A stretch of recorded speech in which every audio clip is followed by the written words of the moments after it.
Welcome to our first grade curriculum night. I'm so glad that you guys can join us.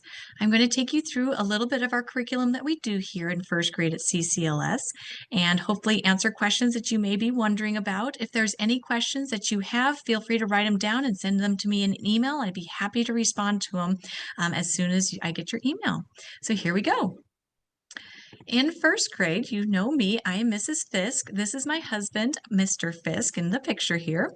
This is my 19th year of teaching and my 5th year here at CCLS. I have experience teaching first grade, and when I first started my teaching career, I was teaching 3, 4s, and 5s preschool, and then also had an opportunity to do a little directing of our preschool at that time. But the Lord has just placed on my heart that it's great to be in the classroom and serving in the role as teacher. My church home is Webster Gardens, so if you attend there, you've probably seen me around on Sundays. And my husband is a teacher down at Lutheran South here in the area. And as you well know, we have two gerbils, Gibbs and Mars, who during the school year live here in our first grade classroom. My teaching partner is Mrs. Numala. This is her 15th year of teaching. This is her 6th year at CCLS. She has her son Tommy and daughter Abby, who are also part of our CCLS community. And her husband Tim is a woodworker owner that's in the area here. Mrs. Liebnow is our classroom assistant, and she is with us each day from about 7:50 until 1. She leads small groups activities. She helps with our one-on-one practice when kids just need a little extra support in the activities that we're doing within the classroom. She helps with our playground and bathrooming times and lunchroom supervision, and is just an awesome helper. You might also see her this year as one of our reading room specialists. So you'll be seeing her around campus a lot. Some of our other assistants that work with Mrs. Numala in her classroom is Mrs. Dreesen and also Mrs. Lisa Wagner. And they are share the days over in Mrs. Numala's classroom with her, but basically doing the same thing to help out with those kiddos as we're here in our days, staying busy, learning in our classrooms. One of the curriculums that we use for our religion is our One in Christ. It's a CPH curriculum that they put out, and that is covering our Bible history. And we tie that in strongly with our character formation, which we use as devotions each day to learn the basics of our Bible history, to know what the Bible says, to know our stories. Based off of our CPH, we select a memory verse each week that the children do memorize, which you guys have already started seeing. And we have chapels on Wednesdays as a whole CCLS community, which you are more than welcome to come join us. It's each Wednesday at 8:25 in the morning. And each quarter, we do ask for you guys just to do a reflection piece of, are you attending church? Do you have a home congregation? And so those are some of the church attendance forms that were gifted to you early on in our year here. And we'll be asking for those at the end of each quarter, along with a service project, because as we serve our Lord in all the ways that we are active in our community, we want to make sure we're reaching outside our families to be serving in our broader community as well. If you have questions about that, again, please feel free to ask us. For phonics and grammar, we use a curriculum called Fontes and Pinnell for our phonics, and then for our phonemic awareness, we use a curriculum called Hegarty. Phonics is when you are using the sounds to connect to the letters and the formations of writing them down. The phonemic awareness is just hearing the sounds and playing word games with what you can hear and what you can put together and pull apart from what you can hear. The phonics is when you're starting to do it with the written language. So we do things with rhyming words. Well, these curriculums help us play games with short and long vowels, working with our letter sounds, blending them together, using diagraphs, introducing what all those things are, both to hear them and then also to put them in written form. And as we get going in spelling, those things will be part of our spelling curriculum as well. Excuse me as I turn our lights back on in our classroom, because as you know from some of you visiting, sometimes that happens when I'm still too long. Some of the ways that we practice some of our phonic activities are through hands-on games. So we might have stamps where they're stamping out new words as we're learning about short vowels. They might have word ladders that they're doing. They might have things where they're finding initial sounds or the medial sound of words. Or when we get to diagraphs like blends and things, they might be finding those. So we just try to find lots of different ways and hands-on activities and games that they're able to do that with friends in class and independently. As we get into spelling, we'll be doing that by the end of our first quarter. The list will be sent home on Monday. And as we first start spelling, everybody's going to have the same words. So everybody has the same words on Monday. The list that you get home on Monday, we will take a test on that coming Friday.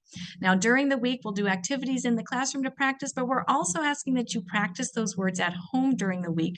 Now, we start off with about 6 words, and we do make the list a little bit longer by the end of the year, which is a total of 8 words. So don't feel like when you see that the test will be a little bit longer. It is a little bit longer, but only by 8 words. And then starting in January, we're also going to be going to individualized spelling lists. And we will send out much more information about that as we get into January and starting those. And we are also starting dictated sentences in January with that. Now, and we'll give you a lot more information about that at that point. But as we're just starting off, we just want to get the kids used to the process of taking the pre-test, studying the words during the week, and taking that test. And then as we get going on it, we'll get those words that fit them individualized as we get going. Some of the games that we use are things like you see with the roll and writing the spelling words using different colors. We also use an app called Vocabulary A to Z where they can hear the word and play different games of word finds and things during the week. And that is, the kids really enjoy both of those ways to study. And as we get into it, we'll send some ideas home that you guys can be using as well. For our writing curriculum, handwriting, we use Handwriting Without Tears. And that Handwriting Without Tears is phenomenal because it's a really hands-on experience. And really the last thing that they're doing is to get it paper and pencil. We like to use chalk. We like to use sponges. The chalk really creates a friction, which helps kids remember that formation better than if we're using the slick markers on whiteboards. And so we really love that curriculum a lot. We do a weekly journal writings a couple times a week just so that they're getting that idea of, here's my idea that I want to write about, and this is how I get all those ideas and the letters onto the paper in the way that I want them to be there. And then we extend upon that even more with our writers workshop, where we teach them different styles of writing that you can do throughout the year. Our reading curriculum, we use Being a Reader for our small groups, and for a whole group vocabulary, we use Making Meaning. Also with that, we're pulling in poems, our author of the month. We want to be practicing independent reading as well as like reading activities and group reading. We do a benchmarking assessment each quarter in first grade, just so we know where those good fit books are, and we'll talk more about that in just a moment. Our guided reading groups is when they're coming back to our tables in small groups, and that's when we're using the Being a Reader curriculum. Each week, you're going to get a Ziploc book bag with some good fit books in it coming home, so you can kind of see where your child's functioning and where they can grow. Apps that you can use that would also help on reading is Khan Academy Kids. It works on a tablet. It's completely free. You just have to download it. Epic's another one that's free that we'll be sending home information in this week's book bag about how you can get on there with your child. And Raz Kids is one that we have as part of our classroom that they can be getting on there. All of these have books that they either read to the children or that they can just use as a listening activity, or they have books that they can read themselves without it being read to them. Now, as I said, we want to be looking for good fit books, and that's going to look different for your child as we go through this school year. Your child might be at a different place than another child in first grade, and that's okay. That's something we keep telling the kids. Learning to read is like riding a bike, learning to walk, losing teeth. It happens for different kids at different times, and we want to be okay with that. We want to support them that no matter where they are as a reader, they're doing an amazing job, and we want to find those good fit books where they are being slightly challenged, but not overwhelmed. But that it's also not too easy that they just breeze through them and have them memorized either. So that's what we're really looking for. And so when we do those benchmark assessments, that's what we're looking for, is where is their instructional level? Where are they independent? Where can we be encouraging them where they can read most of the words on the page, but not quite all of them, that they need to spend some time sounding some things out and using those reading strategies that we're practicing in class and in our small groups. So a level A might look something like this, where it's very picture heavy and has high frequency words. Level E is starting to move away for some of the high frequency, just high frequency in words and pictures, but they have to do some sounding out. And by the time we're getting towards the end of the year and they are seeing some more of that paragraph writing and those words that they're going to be needing to put together and understanding what they're doing to fill in some of those blanks. So you can kind of see how that progresses. If you have any questions about that, please feel free to reach out to your teacher, me, and ask about that. So to send home, and because we know parents like to be helpful at home with their reading, in your child's book bag this week were some bookmarks and some reading strategy guides that you can be using. So here's an idea: if your child gets stuck on a word, things that you can do and say. The one on the right with our reading strategies when you get stuck is this is what we're going to be introducing to their children as reading strategies. Look at the picture, try to sound it out. Look for small words that they already know. Get your lips ready to make that first sound and then start looking at the rest of the word. Sometimes you just need to skip the word, come back and reread the whole sentence after you know a little bit more what's happening in the structure of the sentence. And then as we get into from just going from short vowels to those long vowels, a lot of what they're going to be doing is flipping those vowel sounds. Is it a short A or a long A? Is it a short I or is it a long I? So we have that flipping. And then of course, we always want to make sure that what we've just read makes sense. So if you've read through something but it really doesn't make sense, it's probably a good idea to go back and reread it and maybe try one of our different strategies to sound out those words. For our math curriculum, we use Saxon Math, and along with that, to support it, we have our morning calendar binders.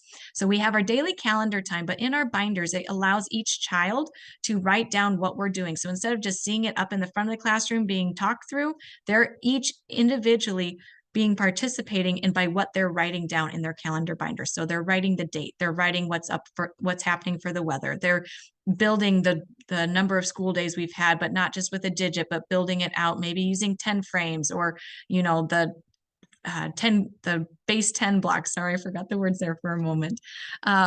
We want them to be an active participant in that, and our daily calendar binders allow us to do that.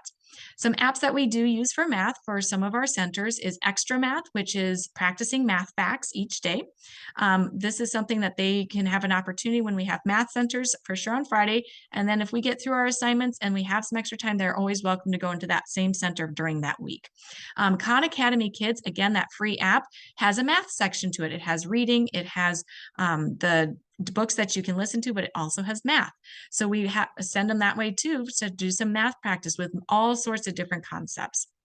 Each day we like to do some math warm-ups and centers, which I'll show you in just a few moments. And every 5 lessons in Saxon, there is a math assessment.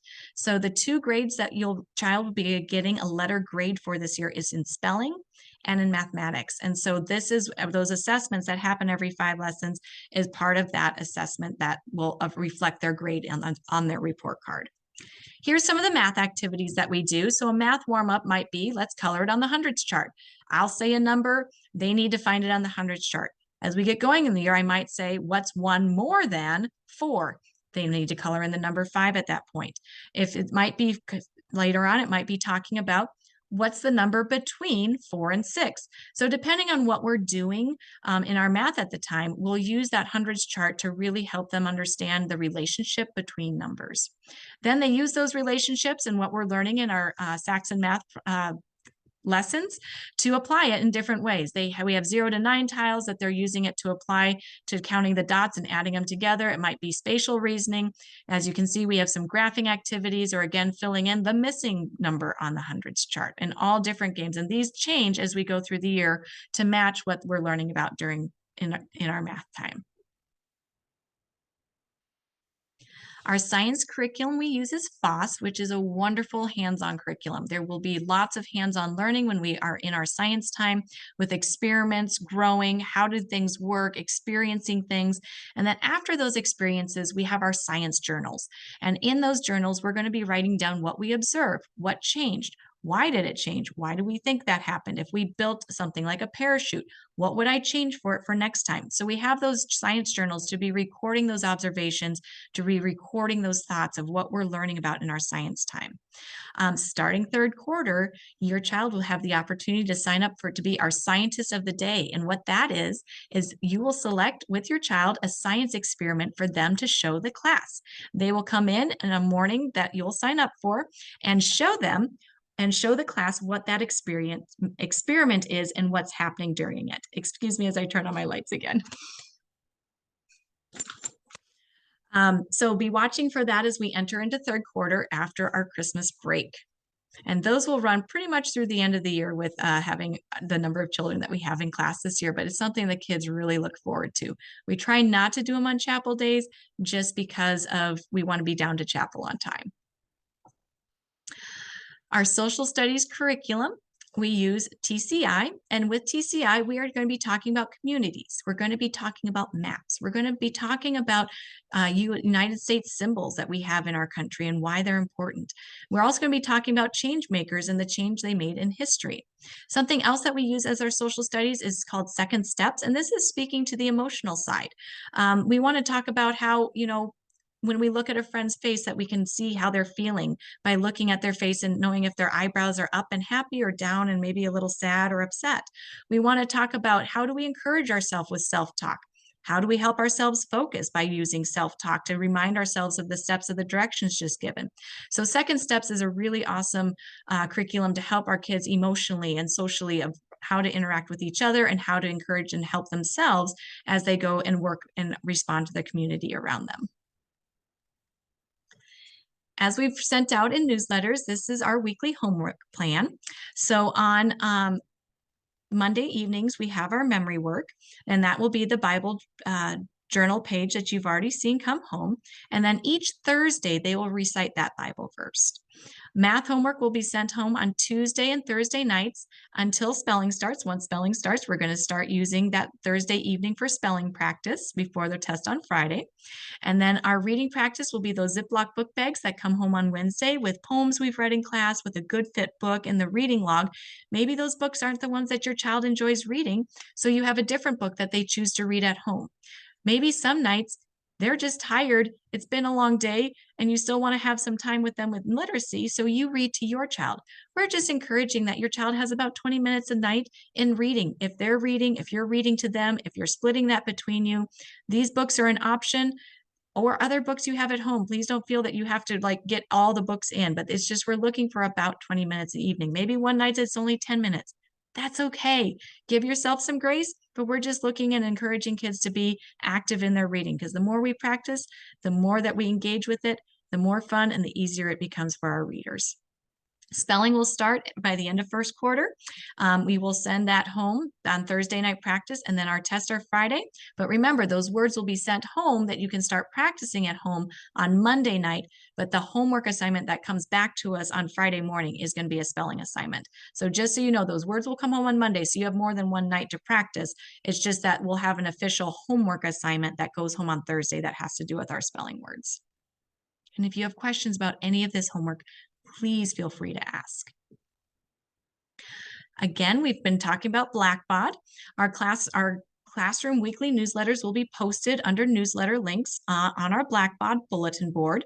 The parent email directory can also be found there. So if you're looking to get in touch with other parents, you can go to the directory link and you can find other parents' emails that they were willing to share it, and that's how you can get in communication with one another. And then also on Blackbaud, remember we said that we'll be getting letter grades for math and for spelling this year. And those grades, after your child has a test, will get the grades posted into Blackbaud that you can see how they're doing as we go through the quarter. And then that will be the grade that will be reflected on the report cards when the report cards come out each quarter. So you can check to see how they're doing as we go through the quarter. You don't have to wait for the report card to see how that math and spelling grade are doing. As I just mentioned, report cards will be coming home each quarter. They will have their grades in spelling and math. And then in October, your child will be part of leading a student-led conference. So the first 10 minutes will be led by your student, and then the next 10 minutes will be just between the adults. So if you have questions or things that we want to talk about, we still have that time that we're able to do that as well. We will be having field trips again this year. We're going to be going to Tower Grove Park in October. We're going to be going to the St. Louis Symphony in November, as well as the Made Makerspace in November. And then it gets a little busy with other school activities. So our next two are going to be all the way in May. St. Louis County Library right at the beginning of the May to hear about those summer programs for reading and make our wish list for reading for over the summer. And then as we're ending out our school year, our Lemire Sculpture Park will be also at the close of May. If you have any questions concerning anything that we've talked about this evening, please feel free to reach out. If you're hoping to go on field trips, just know that a lot of those we will be having parents come with us. The one to the symphony we are doing just as a class, so there won't be parents to the symphony, but the other ones we will be looking for some chaperones to come with us. So please feel free to be checking that out. If you have questions on homework, if you have questions about any of the curriculum that you see that we're doing, please feel free to reach out. We'd love to talk to you. I'd love to have a discussion with you about any of the questions. If you prefer face-to-face, just feel free to reach out and ask. Thank you so much for coming this evening and viewing the link. I hope that it's been informative and helpful for you. God's blessings on your evening.